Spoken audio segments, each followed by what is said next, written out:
आपल्याबरोबर आहेत ते अनिलजी पाटील. गेल्या वर्षीच त्यांना शासनाचा कृषी रत्न पुरस्कार मिळाला. हे खरबूज आहे, हे आपण सिकेटरनी कट केलेलं आहे. आता सिकेटरनी का कट केलेलं आहे? कारण त्याचा देखा जो आहे ना हा हलता कामा नये, नाही तर तो असा निघून जातो असं. आणि हे निघालं ह्याची किंमत बाजारात कमी होते, अर्धी होते. म्हणून हे खूप पेरिशेबल फळ आहे. हे काढताना तुम्ही ह्या गोष्टी खूप लक्षात घेतल्या पाहिजे. म्हणून आपण काढताना हे ढेक्या सगळं काढलं पाहिजे, हे लक्षात घ्या. आणि हा कलर आला ना, हा कलर आला म्हणजे क्रीम कलर, तरच फळ काढायचं.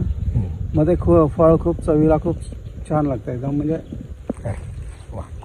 चवी लागतं एकदम.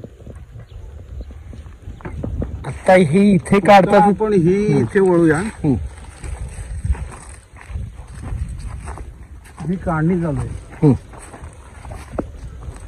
आणि जे फळ तयार आहे तेच आपण काढणार आहोत. हे बघा, हे फळ तयार आहे.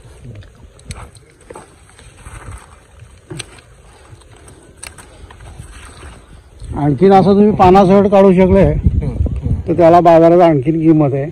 फ्रेश पण फळ किती फ्रेश आहे त्याच्यावरून लक्षात येतं.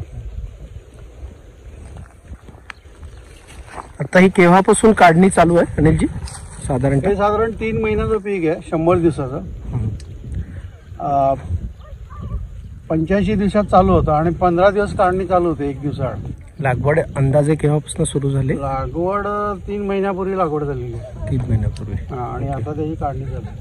बरं, म्हणजे थंडी संपल्यानंतर थोडीशी की त्याच्या नाही, अलीकडे याला थंडी? उष्णता, हे फळ उष्णतेतलं आहे. तुम्ही जेवढ्या उष्णतेत लावाल ना तेवढं त्याला चांगलं आहे. ते तेवढं चांगलं होणार. म्हणजे जानेवारीत साधारणतः लागवड झाली अंदाजे की डिसेंबर एंडला? आधी डिसेंबर मध्ये सुरुवात केली आम्ही. डिसेंबर मध्ये सुरुवात केली आणि डिसेंबर, जानेवारी, फेब्रुवारीच्या सुरुवातीला असं 1 महिना सतत लागवड चालू होती.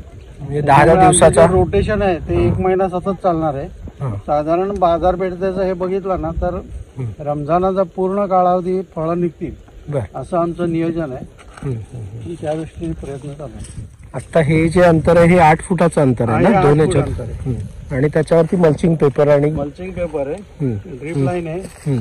आणि हे जे बूड आहे असं झिगझॅग लावलेलं आहे, झिगझॅग. आणि 1 फुटावर आहे आणि असं 7 फूट आहे, 7 ते 8 फूट आहे. 7 ते 8 फूट.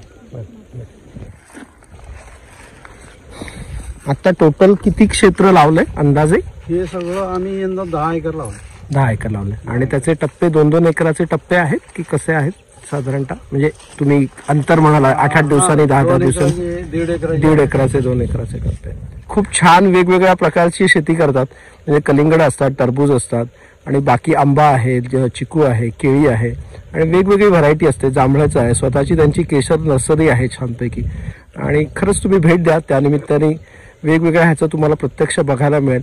आणि आत्ता टरबूज अजूनही एक 15-20 दिवस तरी चालणार आहे, अजून एक 20 दिवस चालेल. तुम्हाला जर बघायचं असेल प्रत्यक्ष तर त्यांच्याशी संपर्क करा, त्यांची वेळ घ्या. सकाळी 8 ते 10च्या दरम्यान हे सगळं चालू असतं. कसं चालतं ते तुम्हाला बघायला मिळेल. धन्यवाद.